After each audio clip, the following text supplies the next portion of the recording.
প্রয়োজন হয় এবং যদি দেখা যায় যে she is ready to fly, তখন তাকে নিয়ে যাওয়ার ব্যাপারে খুব দ্রুত সিদ্ধান্ত নেওয়া সম্ভব হবে।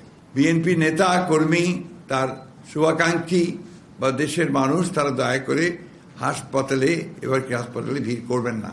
চিকিৎসা তারা করবেন এবং সেই চিকিৎসাটা কি ধরনের হবে সে বিষয়ে তারা কালকে মতামত দিয়েছেন নিজেদের মেডিকেল বোর্ডে। তাকে বিদেশে নেওয়া প্রয়োজন এই কথা তারা বলছেন যে হয়তো প্রয়োজন হতে পারে, কিন্তু তার এখন যে শারীরিক অবস্থা, সে অবস্থায় তাকে বিদেশে নেওয়ার মতো কোনো শারীরিক অবস্থা নেই। শারীরিক অবস্থা আল্লাহর অশেষ রহমতে যদি স্টেবল হয়, তখন চিন্তা করে দেখা হবে যে তাকে বিদেশে নেওয়া সম্ভব হবে কিনা। তবে বিদেশে নেওয়ার জন্য যে প্রয়োজনীয় বিষয়গুলো রয়েছে, আপনার ভিসা, অন্যান্য দেশের সঙ্গে যেসব দেশে যাওয়ার সম্ভব হতে পারে সেসব দেশের সঙ্গে যোগাযোগ করা এবং এর অ্যাম্বুলেন্সের ব্যাপারগুলো নিয়ে যথেষ্ট আলোচনা হয়েছে এবং সেগুলো মোটামুটি কাজ এগিয়ে আছে।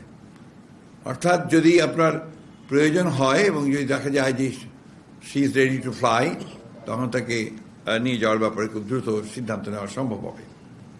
আরেকটি বিষয় যেটা আমি আপনাদের মাধ্যমে গোটা দেশবাসীর কাছে জানাতে চাই, যে স্বাভাবিকভাবেই দেশনেত্রী বেগম খালেদা জিয়া এই দেশের সবচেয়ে জনপ্রিয় নেত্রী এবং তার অসুস্থতায় সব মানুষই উদ্বিগ্ন, উৎকণ্ঠিত এবং অসংখ্য মানুষ হাসপাতালে ভিড় করছেন।